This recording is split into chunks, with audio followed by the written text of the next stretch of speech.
오늘의 말씀은 여호수아서 18장 1절에서 6절입니다.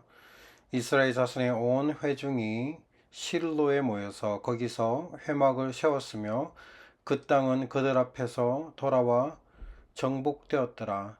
그러나 이스라엘 자손 중에 그 기업의 분배를 받지 못한 자가 아직도 7지파라. 여호수아가 이스라엘 자손에게 이르되 너희가 너희 조상의 하나님 여호와께서 너에게 주신 땅을 점령하러 가기를 어느 때까지 지체하겠느냐. 너희는 각 지파에 3사람씩 선정하라. 내가 그들을 보내리니 그들은 일어나서 그 땅을 두루 다니며 그들의 기업에 따라 그 땅을 그려가지고 내게로 돌아올 것이라. 그들이 그 땅을 7부분으로 나누되 유다는 남쪽 자기 지역에 있고 요셉의 족속은 북쪽에 있는 그들의 지역에 있으니 그 땅을 7부분으로 그려서 이곳 내게로 가져오라. 그러면 내가 여기서 너희를 위하여 우리 하나님 여호와 앞에서 제비를 뽑으리라. 아멘.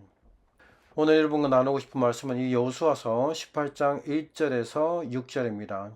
안주하면서 벗어나라 라는 제목으로 여러분과 함께 나누기를 원합니다.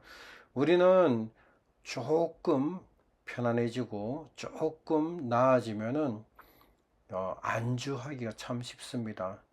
내가 원하는 것이 한 절반 정도, 절반 조금 넘게 이루구나 이렇게 하면은 거기서부터 우리는 이만하면 됐다.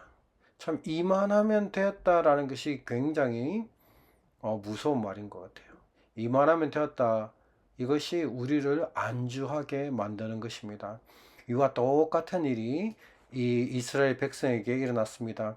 이스라엘 자손 중에서 아직도 이 땅을 분배받지 못한 지파가 7지파나 있었습니다. 그들이 이 18장 1절에 무엇으로 시작하냐면은 이스라엘 자손의 온 회종이 실로에 모여서 거기에 회막을 세웠으며 라고 시작하고 있습니다. 18장 1절에는 바로 실로로 이 이스라엘의 중심이 실로로 옮겨오는 것입니다. 이전에는 어디 있었냐면은 길갈에 있었습니다. 길갈은 어떤 지역이냐? 길갈은 바로 이 전쟁하고 싸우고 전쟁하는 그 중심에는 길갈이 있었습니다. 그러나 그 길갈의 중심에서 이제는 그 중심이 바로 실로에 오게 된 것입니다. 이 실로는 어떤 자리냐면 이곳에 바로 회막, 그리고 하나님의 성막이 세워진 자리가 바로 이 실로의 자리입니다. 그리고 여기에서 회막이 세워지고 하면은 무엇을 하느냐면은 바로 이 자리에서 예배를 드리게 되는 것입니다.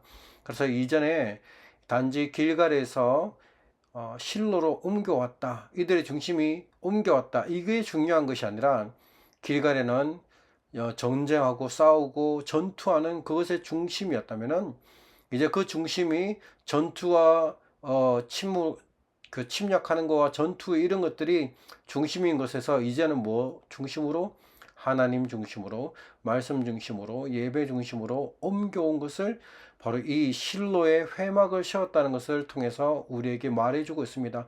그리고 이 실로에 세워진 회막 이 자리에서는 예배드리고 하는 것이 369년 동안 이 땅에서 예배드리고 하나님 앞에 예배드리는 그 일들이 이 실로에서 일어났다라는 것입니다. 우리는 나가서 전쟁하고 싸워야 할 때가 있습니다. 그리고 하나님 앞에 나와서 예배드려야 될 때가 있습니다. 처음에는 이들이 이스라엘에 나와서 애굽을 나와서 정착할 때까지는 정말 전쟁하는 것이 최우선이었죠. 그러나 전쟁하고 어느 정도 안정되고 나면은 우리는 모드를 바꿔야 되는 것입니다. 전쟁의 모드에서 예배의 모드로 바꾸어야 한다는 것입니다.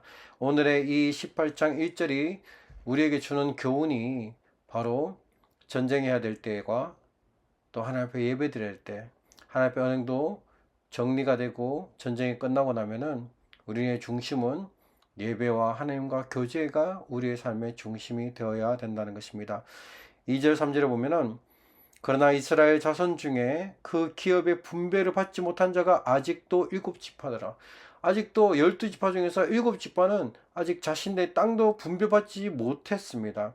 3절에 여호수아가 이스라엘 자손에게 이르되 너희가 너희 조상의 하나님 여호와께서 너희에게 주신 땅을 점령하려 가기를 어느 때까지 지체하겠느냐. 하나님께서 이들에게 땅을 이미 주셨습니다. 하나님께서 너희에게 땅을 다 주겠다 약속하셨고 선포했습니다. 그리고 실제로 땅을 가졌습니다. 그런데 이 7지파는 아직도 땅을 못 받고 있었습니다. 왜? 그들이 나태하고 안주해졌기 때문입니다. 이들은 어떤 역사를 겪었습니까? 종으로 살았습니다. 출애굽을 했습니다. 이 애굽 그 광야에서 40년 동안 천막에서 살았습니다. 그리고 지금 가나안 땅에 들어와 있습니다. 이 가나안 땅에 들어오니까 어때요? 이제는 만나의 시제가 끝나고 이제 고기를 먹고 자신들이 먹고 싶은 것을 요리해 먹는 시대가 돌아왔습니다.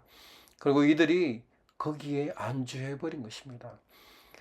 이들의 최종 목적지는 무엇입니까? 자신의 땅을 분배해서 그 땅을 정복하고 그 땅을 취하는 것이 이들이 해야 되는 것입니다.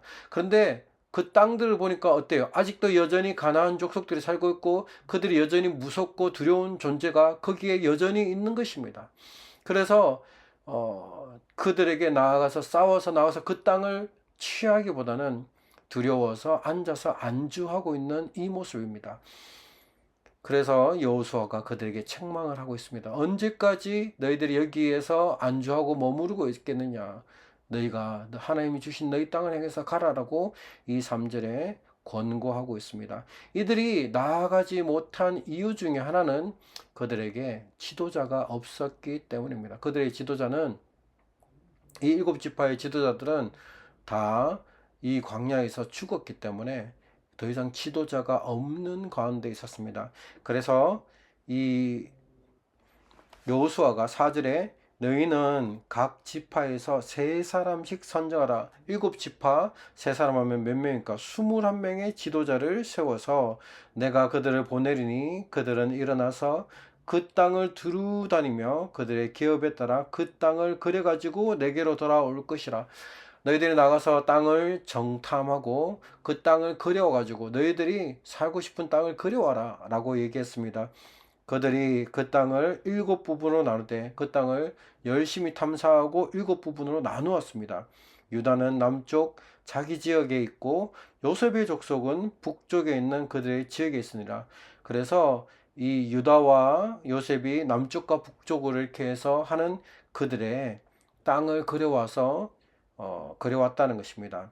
6절에 그 땅을 7부분으로 그려서 이곳 4개로 가져오라. 그러면 내가 여기서 너희를 위하여 우리 하나님 여호와 앞에서 제비를 뽑으리라 라고 이야기하고 있습니다.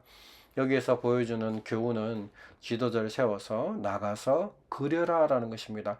왜 그리는 것이 중요합니까? 우리는 이렇게 목표가 명확하게 있어야 되는 것입니다. 정확하지 않는 목표는 목표가 아닙니다. 정확하게 내가 어떤 곳을 향하여서 가고 내가 어떤 것을 이루겠다는 분명한 목표가 있어야 되는 것입니다. 그 목표가 있었을 때 우리는 그 목표를 향해서 한 걸음 한 걸음 나아가게 된다라는 것입니다.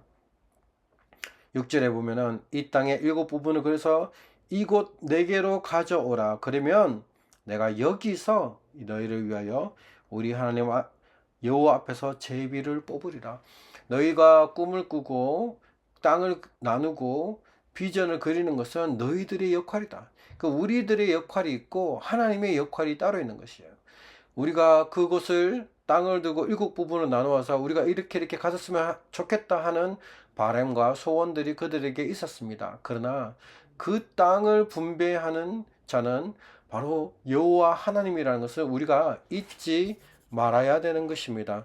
우리는 이것을 잊지 말고 우리가 열심히 인간적인 열심히 해서 모든 것을 최선을 다해서 하지만 그 결과는 하나님께 달려있다라는 이 사실을 우리는 잊지 말고 나아가야 되는 것입니다.